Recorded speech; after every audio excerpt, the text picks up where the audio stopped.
گویا کہ بچیوں کی پرورش کرنے کا ایک بڑا فائدہ یہ ہے کہ بچیاں اپنے ماں اور باپ کو جہنم میں جانے سے روکیں گی، اور جو انسان جہنم سے بچ جائے گویا کہ انسان کامیاب ہو گیا، جیسا کہ ارشاد ہے فمن زحزح عن النار وادخل الجنہ فقد فاز، کہ جو انسان جہنم کی آگ سے بچ گیا اور جنت میں داخل کر دیا گیا گویا کہ وہ انسان کامیاب ہے۔ اسی طریقے سے بچیوں کی تربیت اور کرنے کا اور پرورش کرنے کا، شادی بیاہ کرنے کا ایک دوسرا فائدہ یہ ہے کہ وہ لوگ جو اپنے بچوں کی تربیت صحیح انداز میں کرتے ہیں، اسلامی انداز میں کرتے ہیں، اور بچوں کی تربیت کرنے میں پریشانی کو برداشت کرتے ہیں، ایسے لوگوں کا حشر میدان محشر میں نبی کے ساتھ ہوگا۔ یہ دوسرا اجر و ثواب بدلہ ہے، جیسا کہ حدیث کے راوی حضرت فرماتے ہیں قال رسول اللہ صلی اللہ علیہ وسلم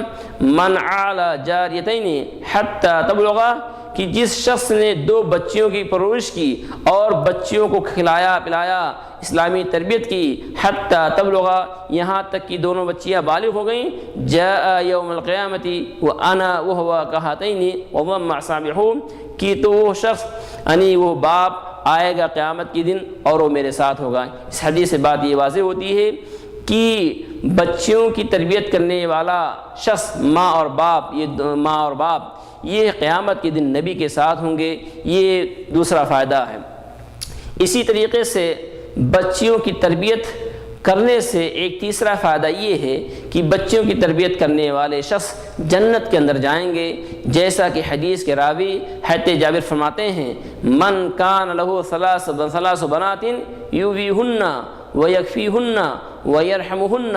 فقد وجبت لہ الجنہ البتۃ فقال رجل بعد القوم وثنتين یا رسول اللہ قال وثنتين رواه البخاری فی الادب المفرد، کہ حدیث کے راوی حضرت جابر فرماتے ہیں کہ اللہ کے نبی صلی اللہ علیہ وسلم نے ارشاد فرمایا کہ جس شخص کے پاس 3 بچیاں ہوں اور وہ شخص ان 3 بچیوں کے رہنے کا انتظام کرے اور بندوبست کرے اور کفایت کرے، ان پر رحم کرے، ایسے شخص کے لیے جنت واجب ہو جاتی ہے۔ گویا کہ بچیوں کی تربیت کرنے والے ماں اور باپ بہت خوش نصیب ہیں اگر صحیح انداز میں تربیت کریں اور اسی طریقے سے ان کو اسلامی تربیت دیں، ان کے کھانے پینے رہنے کا بندوبست کریں، ایسے شخص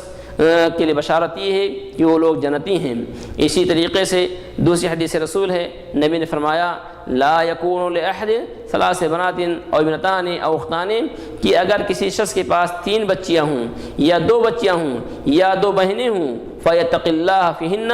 اور وہ انسان ان بہنوں اور بچیوں کے حقوق کی ادائیگی میں اللہ تعالیٰ سے ڈرتا ہے، یعنی ان بچیوں اور بہنوں کے حقوق کو ادا کرتا ہے، ان کی اسلامی تربیت اور اسی طریقے سے ان کے کھانے پینے کا بندوبست کرتا ہے، وَيُحْسِنُ إِلَيْهِنَّ، اور وہ انسان ان بہنوں اور بچیوں کے ساتھ احسان کرتا ہے، اچھا سلوک اچھا برتاؤ کرتا ہے، تو ایسا انسان کہاں جائے گا؟ الا دخل الجنہ، مگر وہ انسان جنت کے اندر جائے گا۔ ان تمام حدیثوں یہ بات واضح ہوتی ہے کہ بچیوں کی تربیت کرنے والا شخص جنتی ہوگا، جہنم سے بچے گا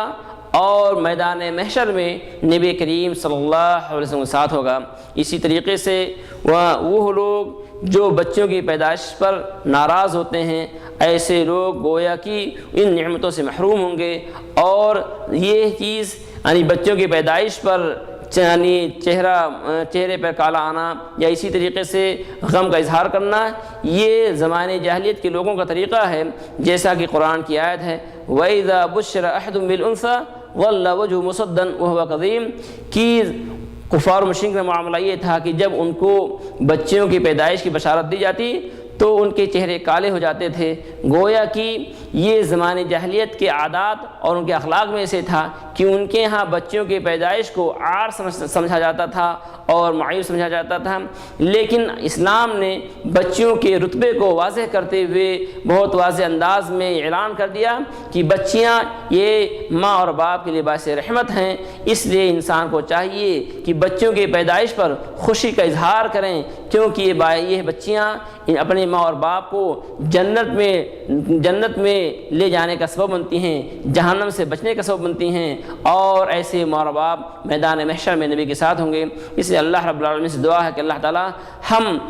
ہمیں توفیق دے کہ ہم بچیوں کی تربیت اسلامی انداز میں کریں، ان کے حقوق کو ادا کریں، اور اسی طریقے سے وہ بشارتیں جو سنائی گئی ہیں اللہ تعالیٰ ان بشارتوں میں ہمیں بھی شامل کر لے۔ وصلی اللہ علی نبینا محمد، والسلام علیکم ورحمۃ اللہ وبرکاتہ۔